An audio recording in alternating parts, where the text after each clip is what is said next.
Good afternoon, students. Today our discussion topic is fundamental concepts of geometry. The theory part of this chapter were already posted a couple of days ago, and today in this session we will discuss about the question answer, that is your exercise regarding this chapter. So the first question comes out that question number 1. State true or false. If false, correct the statement. That is, true false statement is given. Some statements are given, and we have to decide whether these statements are true or false, and if it is false, then we have to correct the statement as well. So first statement is, a dot has width but no length. A dot has width but no length. So this is a false statement. This is false. This is false statement. A dot has width but no length. This is a false statement. The correct statement would be, a dot has neither length neither width. A dot has neither length nor width. So correct statement will be, this is the correct statement, a dot means here a point, dot means point. The correct statement would be, a dot has neither length nor width. This is the correct statement. A dot has neither length nor width. Clear? So this one is false statement, and this is the correct statement. So this one is false. Next, a ray has an infinite length only on one side of it. A ray has an infinite length only on one side of it. Yes, this is the true statement. This is the true statement, because suppose this is a ray, and this is AB. So this is the ray diagram. That means A is the fixed point, and you have extended the point towards B. That is, the ray is AB, ray is like AB. This is the correct representation of ray AB. Consequently, if you want to change the fixed point, you can also do by changing the points. So the name of the ray will also be get changed. Now the ray will be BA, an arrow over BA. So that is the ray. That means it is an infinite length only on one side of it. That means you can extend only one point on either side, infinitely or indefinitely. So this is the correct statement. So a ray has an infinite length only on one side of it. This is true statement. Number 3. A line segment PQ is written as PQ over arrow. No, this is false. This is false. This is false. This is false, because line segment, if line segment is PQ, then its correct representation will be like this. Its correct representation will be like this, like this. We will not make an arrow sign over here, only a bar sign. If it is a line segment, only a bar sign will be over PQ. This is the correct representation of a line segment PQ. Clear? So this is a false statement, and the correct statement would be, a line segment PQ is written as like this, where the correct statement would be, line segment PQ is written as PQ over bar sign. This is the correct representation of a line segment PQ. Clear? So this is a false statement.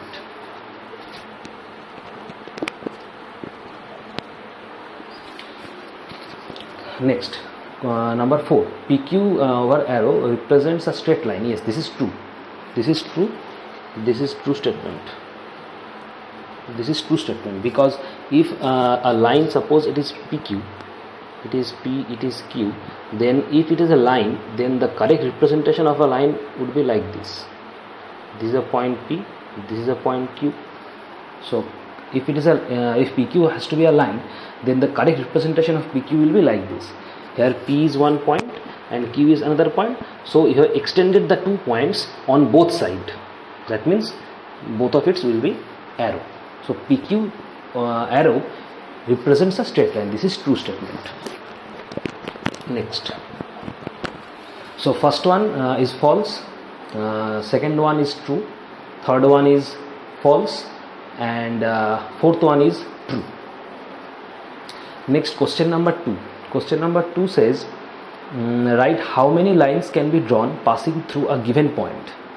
That means we have a given point or a fixed point, and we have to find out how many lines can be drawn. That means suppose this is a given point. This is the question number 2, first question of question number 2.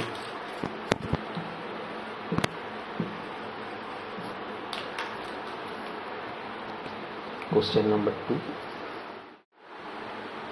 So question number 2, first question. So question 2, first question, that is a given point, how many lines can be drawn. Suppose this is the given point or given fixed point. So between so we have given only one point. So with this point we can draw unlimited number of lines. As many lines? Unlimited number of lines. That means we can draw this line, also this one, a line, this is a line, this is a line, this is a line. That means we can draw unlimited number of lines. We can draw unlimited number of lines passing through a given point. So the answer will be an unlimited number of lines can be drawn passing through a given point. Unlimited number of lines. An unlimited number of lines can be drawn passing through a given point. This is the answer. Next, question number 2. Question number 2. Question number 2 says two given fixed points. Two given fixed point means we have given two fixed point, like suppose this is a point A and suppose this is a point B. So between two given fixed point we can draw only one line. We can draw only one line. Clear? So here answer will be one and only one line can be drawn passing through two given fixed points. One and only one line can be drawn passing through two given fixed points. Clear? One and only one line can be drawn passing through two given fixed points. One and only one line. Question number 3. Three collinear points. That means three collinear points are given. How many lines can we draw using three collinear points? Now what is collinear points? Collinear point means the points that are lying on the same straight line. That are collinear points. Those points that are lying on the same straight line, those lines or those points are termed as collinear points. That means three collinear points, like this is a collinear point A, this is B, this is C, and all these 3 points lie on the same straight line, like this. This is a straight line. Suppose this is A, this is B, and this is C. So this is a straight line. Suppose the straight line is PQ. So over PQ, 3 points A, B, C. So these 3 points lying on the same straight line PQ. So these 3 points are collinear points. So using these 3 collinear points, we can draw how many number of lines? We can draw only one line. Using 3 collinear points, we can draw only one line, because if these are collinear points, then they are to be lying on the same straight line. So using 3 collinear points, we can draw only one line. So your answer will be, the statement would be, this is question number 3. Question number 3. So only one line can be drawn passing through 3 collinear points. Only one line can be drawn passing through 3 collinear points. Question number 3 complete.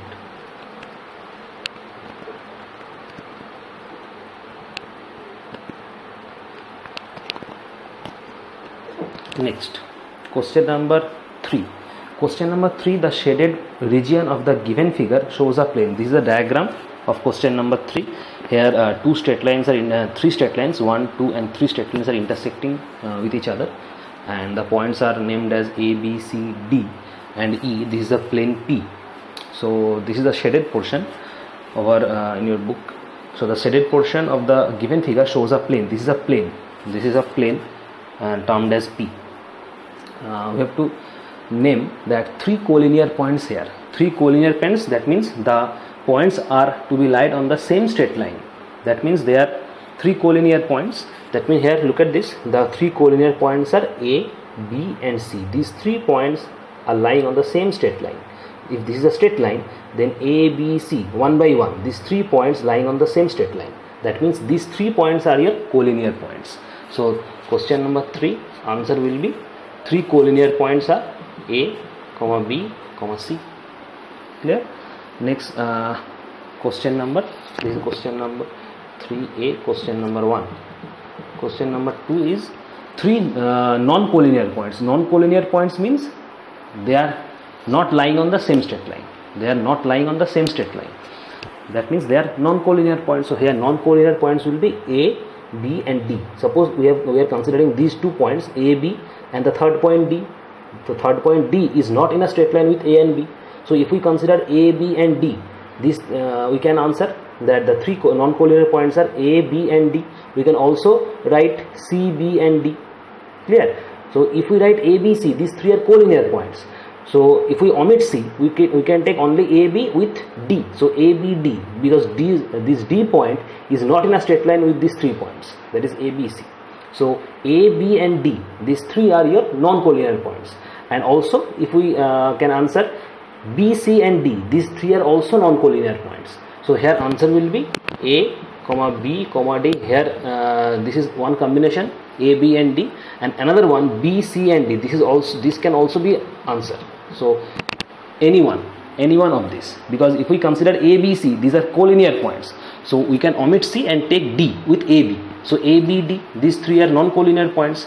If we omit A, then B, C, D, these 3 also are collinear points. If we omit B, so A, C, D, this can also be the answer. This can also be the answer of non-collinear points. So there are 3 pairs of non-collinear points. You can answer any one of them. Any one of them. Clear? Next. Question number 4. Question number 4 says, correct the statement if it is wrong. A ray can be extended infinitely on either side. Yes, this is true. This is not wrong. This is true statement. A ray can be extended infinitely on either side. That means you can extend a ray on any one side, either from your left or either on your right. You cannot extend a ray on both sides. Clear? So suppose this is PQ, it is a ray. So you can extend the ray to this side, or you can extend the ray on this side, in any one side. You cannot extend this on both sides. If you extend both sides, that will not be a ray, that will be your line. In that case, that will be your line. So this is the correct statement. Next, question number 2. A ray has a definite length. No, this is false. This is false. A ray doesn't have a definite length, because ray means you have extended infinitely on either side. That means if you are extending indefinitely or infinitely, that means you cannot calculate its length. To calculate its length, it must have 2 fixed points. To calculate length, a ray must have 2 fixed points. But a ray doesn't have 2 fixed points. It has only 1 fixed point or 1 initial point. Clear? So it has not a definite length. This statement is false. The correct statement would be, a ray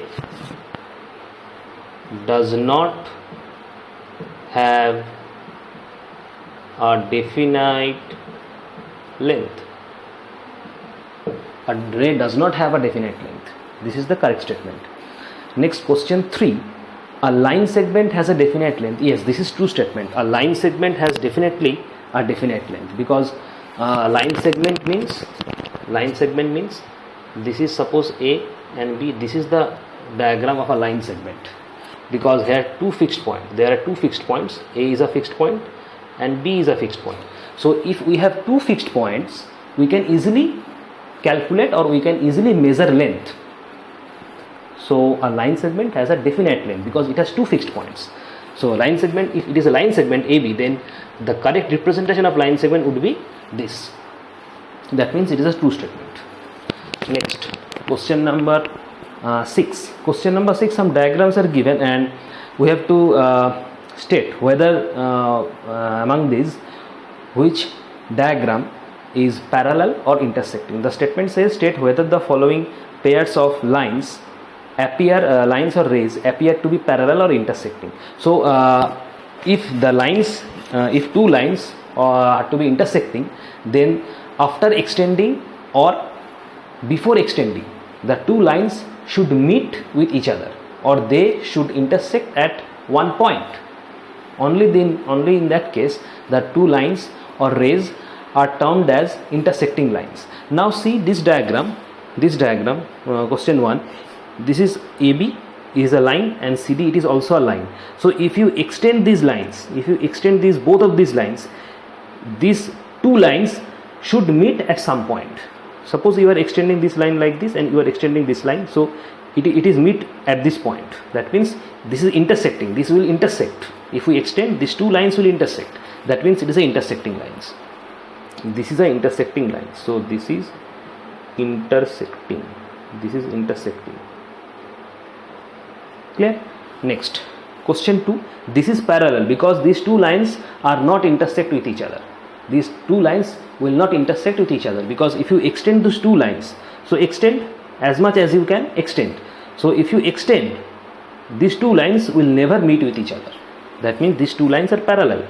They are parallel to each other. Next, question 3.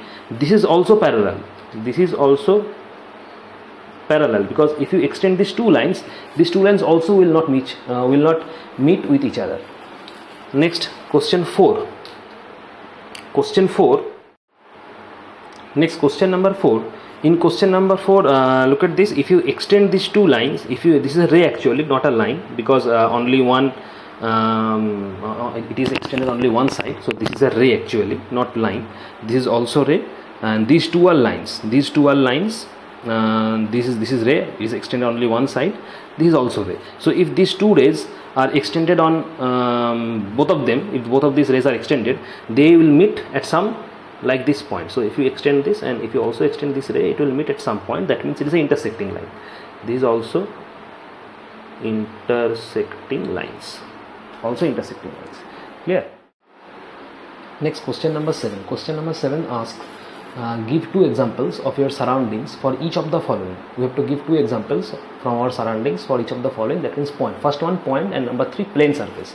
So example of points from our surroundings. So example of points from our surrounding, that is tip of your ball pen. The tip of ball pen. It can be a point. Number 2 example, tip of pencil. It can also be a point. Examples are many, but these two can be example of points from our surroundings. So this is first tip of ball pen and tip of pencil. This can be points from our surroundings. This is the example of points. And this, suppose A and this is B. So example of points. Number 2, example of plane surfaces. Example of plane surfaces, that means top of a table,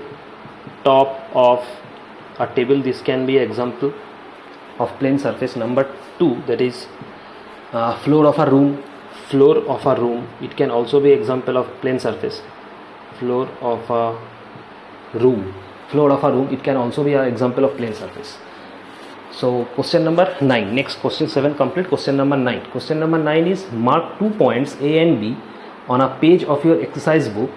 Mark the third point P such that P lies between A and B and the 3 points A, P and B are collinear. So mark 2 points A and B on a page of your exercise book. So 2 points A and B. Suppose this is a point, this is A, and this is a point, this is B. So if we join these 2 points using a ruler and a pencil, it looks like this.